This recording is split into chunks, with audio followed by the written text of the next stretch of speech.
Hello friends, আসসালামু আলাইকুম। আজকের রেসিপিতে স্বাগতম জানাচ্ছি।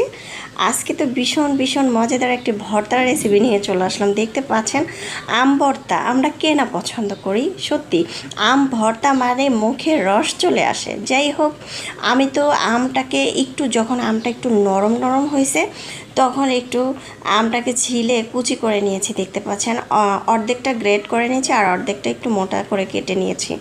এখন আমি এখানে বিট লবণ, চিনি, তারপর হচ্ছে শুকনো মরিচ দিয়ে আম ভর্তাটা তৈরি করলে খেতে কিন্তু দারুণ মজা হয়। আর এখানে হালকা চিনি দিয়েছি আর বিট লবণটা দিয়েছি, খুব মজা হবে। সামান্য একটু লবণ দিয়েছি। এখন খুব ভালো করে মেখে নিয়েছি। আর এটা চাইলে কিন্তু কাঁচামরিচ দিয়েও ভর্তাটা তৈরি করতে পারেন, তবে শুকনো মরিচের দিয়ে ভর্তাটা তৈরি করলে কিন্তু বেশি স্বাদ আসে। যাই হোক, অনেক বেশি মজা হয়েছিল। এখন তো শুকনো মরিচটা খুব ভালো করে মেখে নিচ্ছি, পরিমাণ মতো লবণ দিচ্ছি, দিয়ে খুব ভালো করে ভর্তাটা তৈরি করে নিচ্ছি।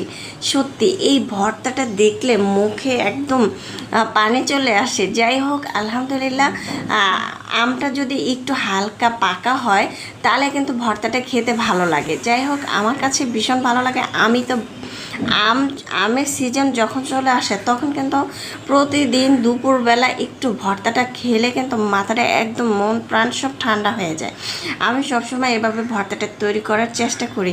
আর সত্যি বলতে কি, আমার ভর্তাটা এভাবে তৈরি করলে সত্যি দুপুরবেলা আর কিছুই চাই না। আর আমের মধ্যে তো প্রচুর পরিমাণ পুষ্টি, ভিটামিন সি, খেতে দারুণ মজা। যাই হোক, যারা মিষ্টিটা পছন্দ করেন না তারা কিন্তু চিনিটা স্কিপ করতে পারেন, তবে হালকা একটু চিনি দিলে খেতে কিন্তু দারুণ লাগে। যাই হোক, এখন তো বাটিতে পরিবেশন করে নিয়েছি।